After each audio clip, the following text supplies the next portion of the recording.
following program on Ada Derana 24 is classified for general audience. It is intended for all ages. It contains little or no violence, no strong language, and little or no sexual dialogue or situations.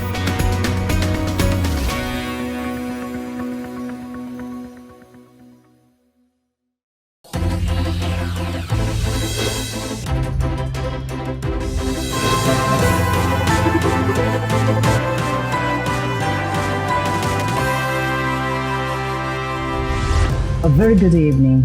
You are joining the Business Best.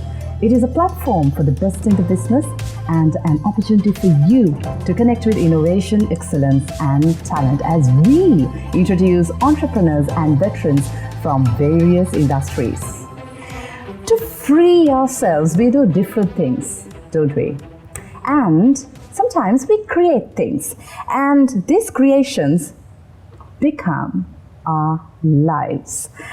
And also these creations can be splendid with unexplainable expressions.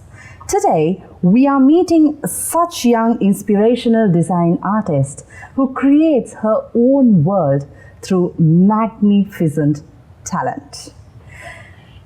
We warmly welcome the Studio Potter, founder and mentor of Thinking Hands School of Pottery, Yashoda Perera. Thank you so much. It is a pleasure to welcome you. Likewise. On Business Best. Thank you. So Yashoda, I was going through your profile and it was quite interesting. Tell me about your story. Right. So, well, now a lot of people know me as a studio potter. So basically, I am the second generation of Master Potter. Everybody knows him, Master Potter Ajit Mohan Perera. So he's the pioneer of Sri Lankan studio pottery culture. He introduced studio pottery to Sri Lanka basically. He established his business about 30 years ago now. I was in the academia before I came to studio pottery. I studied my bachelor's in architecture at Moratua University, and then it was in 2018 I came to this industry. Actually, I founded my own school of pottery, and where I share knowledge with the younger generations in the country, because as a student myself, what I experienced in the Sri Lankan education system is basically we don't have a platform to explore our creativity. So I wanted to create a platform to younger generation in the country to explore their mind, body and creativity with this raw material clay. Because clay is a very special raw material when you compare it with other raw materials. It's very flexible, it's adaptable, it's very accessible, it's a very natural and an earthy material. So it has a special quality to bond with humans. So with clay, what I'm trying to do is I'm trying to open up a platform for our younger generation to explore their creativity. I'm falling in love with clay now. So tell me, who is a studio potter? Right. So, right, a lot of people know pottery as the art of making pots. Right. So pottery, so there are two types. So a lot of people mass produce pottery because we understand pottery as a very functional utilitarian craft. But a studio potter is someone who actually, infuses his soul, mind, body, and he creates one piece at a time. So studio pottery is more of an art. There's a lot of life, there's a lot of soul into it. So it's all handmade. So there's less machinery involved. So it's a comparison between mass-produced pottery and studio pottery.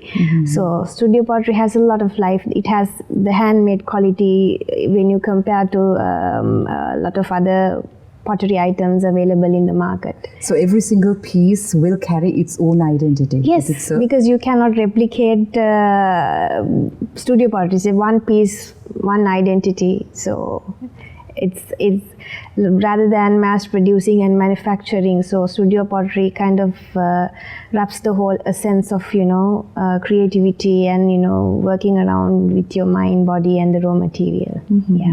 So studying architecture and now pottery, Yeah.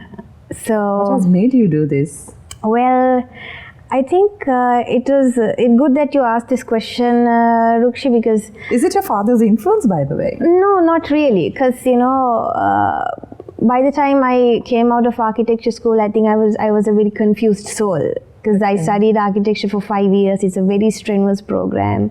It's very hectic, and then I was at a point where I didn't know who I was anymore, and then I had to take a decision whether I would continue doing architecture or whether I would because the thing is, after maybe 18 years of education, so the problematic situation in Sri Lankan education is we don't get to find ourselves through the education. We are mostly lost.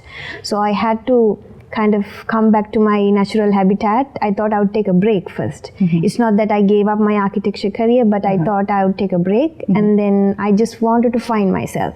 So the easiest thing was during my free time, right after my graduation, I went to my father's workshop, and then I started playing with clay and kind of figured out that, a lot of people think, Rukshi, pottery is about pots and different types of end products out of clay. Yeah. But there is a very therapeutic, soulful process involved in the craft where, you can cultivate mindfulness, you can understand and form yourself through clay. So there's a great aspect of the craft which a lot of people miss. So when I figured it out, so while exploring myself with clay, I kind of figured out what I want to do in life and my purpose. So that's when I thought, this aspect of pottery has to be, shared and given out to the world. Because in my school, I don't necessarily teach how to make a pot or a mug or a plate. It's mostly about how to understand yourself, how to explore your mind and body with the raw material, because the raw material allows us to do so. It's as I told you, it's a very lovely, flexible, accessible material. So it stays the way you want, and you can do so much with the raw material. So that's why I thought, I'd keep architecture aside for a moment, and then I started teaching in 2018. So it has been 5 years now. It's been great, the experiences I have gathered and the inspiration I get back and forth from people I meet. What I learned was, Rukshi, everybody's looking for an opportunity to explore themselves. True. So I think they're feeling lost. Yeah. And they're waiting to find themselves. They're waiting for an opportunity to find themselves. So what I create is a platform, what I create is a space. So when a student, I don't call them students, they become my family and friends end of the day. But when somebody enters the school, I always tell them it's not actually going to school. There is no outcome here. So it's mostly the experience that you gain here. It's mostly about you. It's not about making pots. So yeah. So at what age did you start pottery? Well, see, I was born to this craft, so I was... from day one? Yeah, from day one, basically. You could handle the clay your father wanted you to. Yeah. So I still have pictures where I think my father and grandfather took, where I was working with very tiny fingers. And But see, although I was born to this craft, I don't think I had a consciousness regarding, what this craft actually is until I consciously came back to where your roots are. Yeah, and then figured out, okay, right, this is pottery. This is. It's not only about making pots. It's mostly about understanding who you are and finding yourself. And I saw this in quoting your father, interesting expression on the website. It's my life on a piece of clay. Yes. Is it true to you as well? Yes, of course, because if you're an artist, whatever the medium is, whatever you create, it's an extension of yourself, your thinking, your life, your feelings, your expressions, and so I think that's how an artist works fundamentally. Well, my father is a very intuitive person, so his senses are great, and then he has great artistic qualities and interpretations. So yes, of course, same goes to me as well.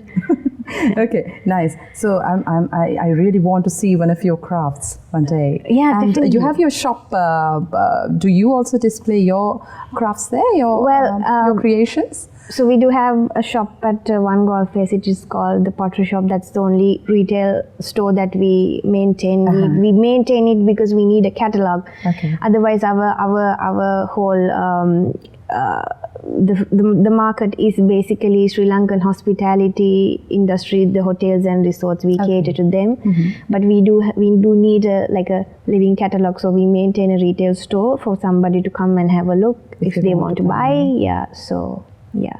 Okay. But to answer your question, I think I have consciously refrained myself from making end products out of clay because it goes against my philosophy of. Okay. Because I have a problem with the craft fundamentally, Rukshi, because in pottery you take the clay out of earth and then you fire it to a very high temperature, like 1200, and when you fire it to a very high temperature, even if you crush it to the tiniest particle possible, it won't reunite with earth. So I have a big sustainability problem with that. So while trying to find solutions to fill that void, fill those holes that we make on the earth as potters, that is why I'm trying to find a way to educate children, educate younger generation into the most sustainable aspect of the craft, which is exploring yourself, your creativity, and with clay. Yeah, sounds interesting. Right. We will see you after this short break, and let's talk more about these creations after this break.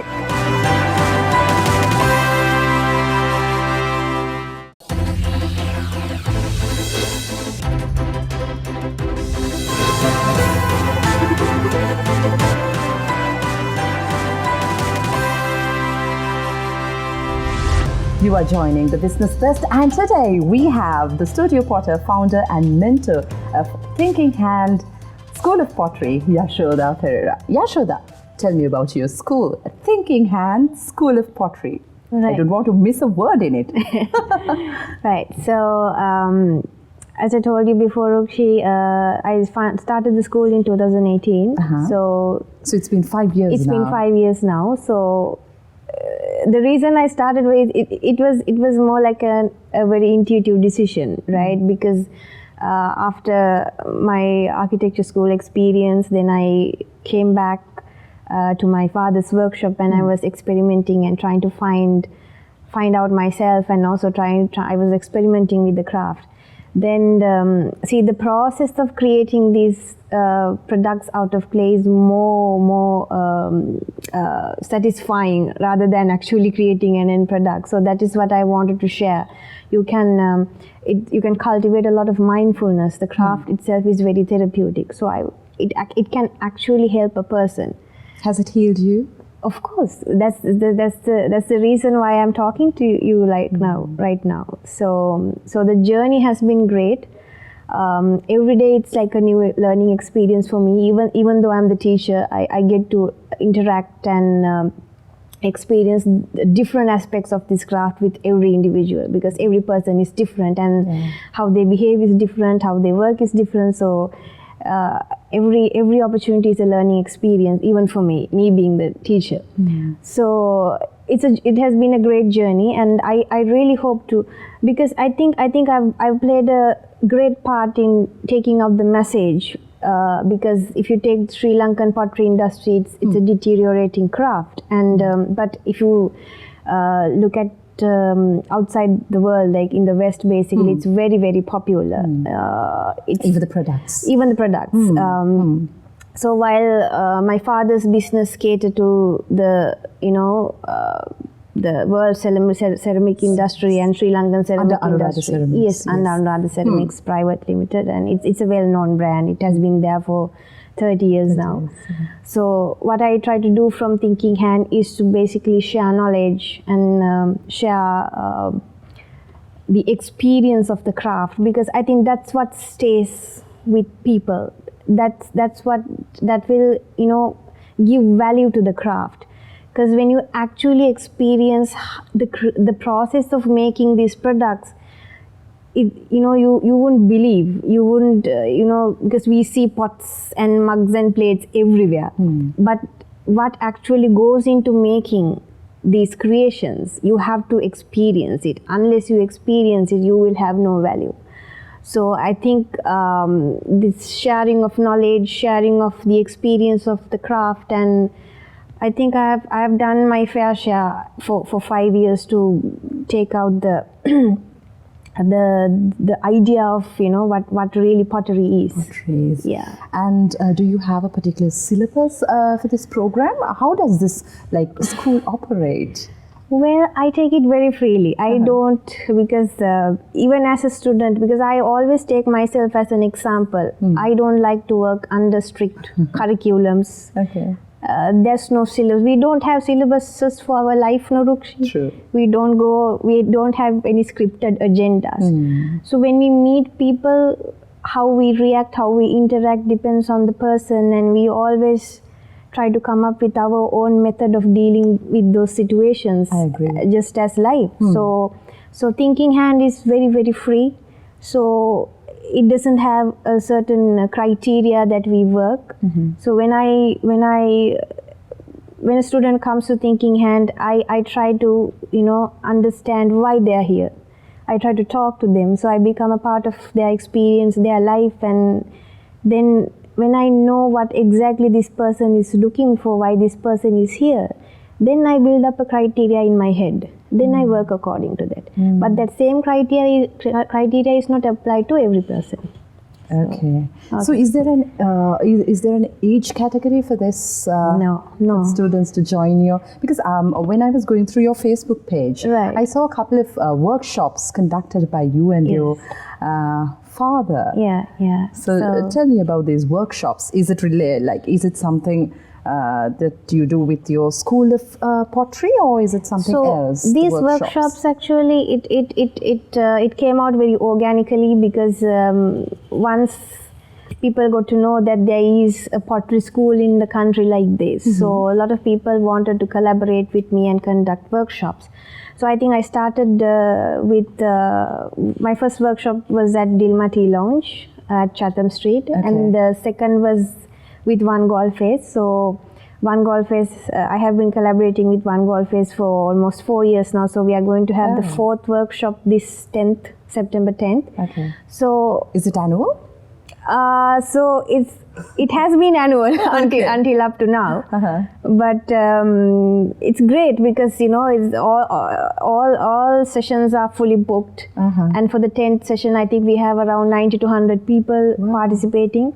So when I look at the amount of people who are actually willing to experience this, then I actually feel really great, because in the sense everybody is looking for an opportunity to explore their creativity, to experience themselves. I think they're exploring their life. Yeah. So it's great that we have been able to do it. I think I've been very fortunate that these really great brands wanted to collaborate with me and then conduct these workshops. So yeah. So for how long are you working with the kids? Let's take kids.